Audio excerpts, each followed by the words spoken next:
was the big, welcome, not welcome, but anticipated game because Klay Thompson making his return to the Bay Area.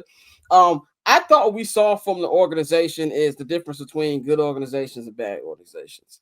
The way they rolled the red carpet out for him. Now, I'm very interested to see what Derrick Rose night is going to be on January 4th.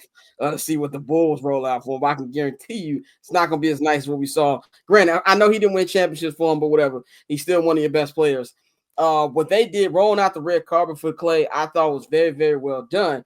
And it was a great game, competitive. Steph hit the game-winning shot. Great game. And Klay actually hooped. Too. It's not like Klay hit a couple threes. I thought once his adrenaline came down, he was going to go huffing it out. But he had a really, really good game. But I want to talk about what Draymond Green says. So Draymond Green, he has, of course, his podcast, Draymond Green Show. But he got a new co-host. Shout out to our guy, BD. BD is his new co-host. And they talked about the hours, the days leading up to the matchup. And Draymond was like, yeah, man, Steph was real emotional about it. We were emotional about it. But then I told him, like, yo, lock in. Like, that used to be our man, but we got to get this dub. And he said Steph didn't respond to the text. He called Dre, like, you right. He said, so he reached out to Klay one last time, just to, it's going to be a good game. Klay didn't respond to this nigga.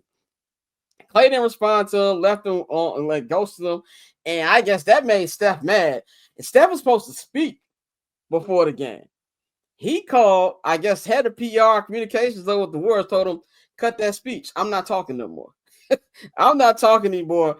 And we also heard too, Draymond said that, I haven't really spoken to Klay like that. Have you ever tried to get in contact with Klay? I've reached out to Klay. He didn't really respond to me a couple times.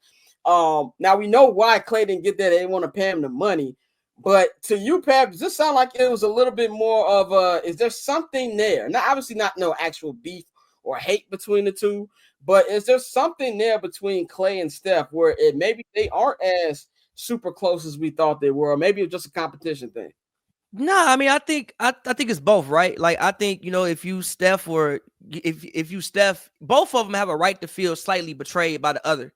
You know what I'm saying? Like, in Klay's mind, maybe Klay's like, man, you should have went to the front office and fought for me. Like, we built this thing together.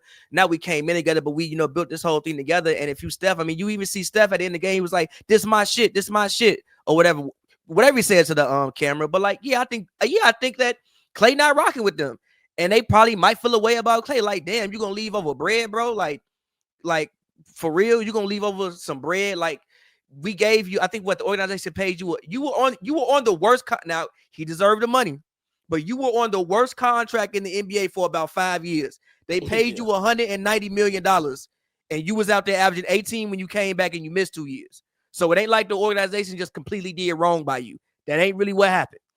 So I think both sides have like a right to feel betrayed. Yeah, I definitely think it was something there, like for sure. But also it is competition. But at the same time, and you might see this team down the line. You went to the Dallas Mavericks with Kyrie Irving and Luka Doncic. You know what I'm saying? So I definitely think that there is something there. I think that 10 years from now, when all of them are done playing and we do the Warriors documentary, it'll be fine. People won't be, mad. I think time heals all wounds, and those guys, shared a special bond together that can never be broken. But definitely right now, I think it is some smoke for sure, and it should be. It should be some smoke. Klay has a right to feel betrayed by the organization, and Steph and Draymond have a right to be like, damn, we beefing over bread.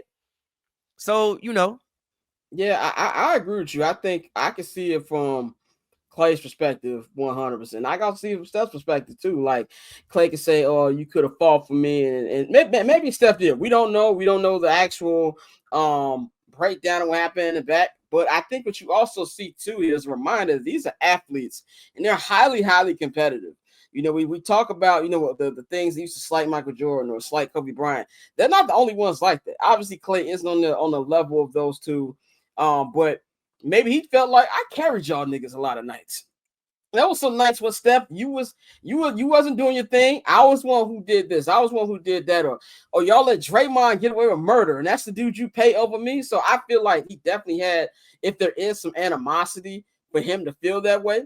But I also kind of like how Steph was like, all right, bet. You know what I'm saying? I'm going to show you that, yeah, no matter how much money you thought you should have been paid, none of this would be here without me. Your contributions matter. Draymond's contributions matter. But I'm the number one. You know what I'm saying? All of y'all gonna have y'all jerseys retired. I'm gonna be with one with the statue outside. And you can really see that, you know, Draymond said it got Steph going. Steph reacted like he won a playoff game. Like, Yeah, you I see ain't seen Steph it. hype. I ain't never seen Steph hype like that after a regular season win. It just showed you how much it actually meant to him. Yeah, for sure. And also, we don't know what happened behind the scenes last year. You know, I think that part in the doc in, I don't know, 2035 will be very interesting, because Dre even came on and said, like, man, I can see that he was unhappy. So we don't know what happened in the locker room or, you know, behind the scenes last year. Like, was he trouble? Like, was he, you know, so we don't really know what happened that led ultimately to this divorce. But yeah, I mean, you even saw Klay. I ain't never seen Klay that hype. Yeah, That you Klay could was teed tell, up. both of them was like, you could tell it meant something to all of them. And this just was not just another game. And it's probably gonna be like that for the foreseeable future. Probably every time they link up, it's gonna be like that. And again, I think it just makes the basketball games way more exciting. I hope we get a playoff series of that. I I think was just it'd be about to great. say that. Yeah, and it's also was mind blowing me to see all the wars that they've had with the Cavs for him to now be on the same team as Kyrie Irving. It's crazy. Like that was crazy to me as well. Kyrie called to recruit him, which is crazy. They said Kyrie was the main one recruiting him. Yeah, and it's like you talk about the documentary, and we know they're going to have a documentary. One thing you learn about these documentaries is one thing that I always thought as a kid, and I think everybody thought. I thought Michael Jordan and Steph and Scottie Pippen were homies. I thought that was his man's. Come to find out, that was nowhere near that. And even to the point where you saw in The Last Dance where Scottie was like, well, no, Michael said, Scottie was selfish, man. Like, basically, forget your money. Help me out, nigga. And we saw in the Patriots documentary. I didn't know that Tom Brady felt slighted because they drafted Jimmy Garoppolo. And he was like, all right, bet. I'm leaving y'all niggas when this is up. Or the same thing with Belichick and Robert Kraft, and Belichick saying we wouldn't be in this Aaron Hernandez mess if you cut him the first time I told you about him. So just all these different stories that you see with championship teams that I'm definitely looking forward to see what was the Steph Klay relationship like when we get to that. So cool. Triple double hat trick, I know the code too. Ice trade, go for trade, yeah we cold too. Getting paper on these player haters, old news, money on the other line, so I'm not gonna hold you. Money on the other line, so I'm not gonna hold you. Money on the other line, so I'm not gonna hold you. Money on the other line, so I'm not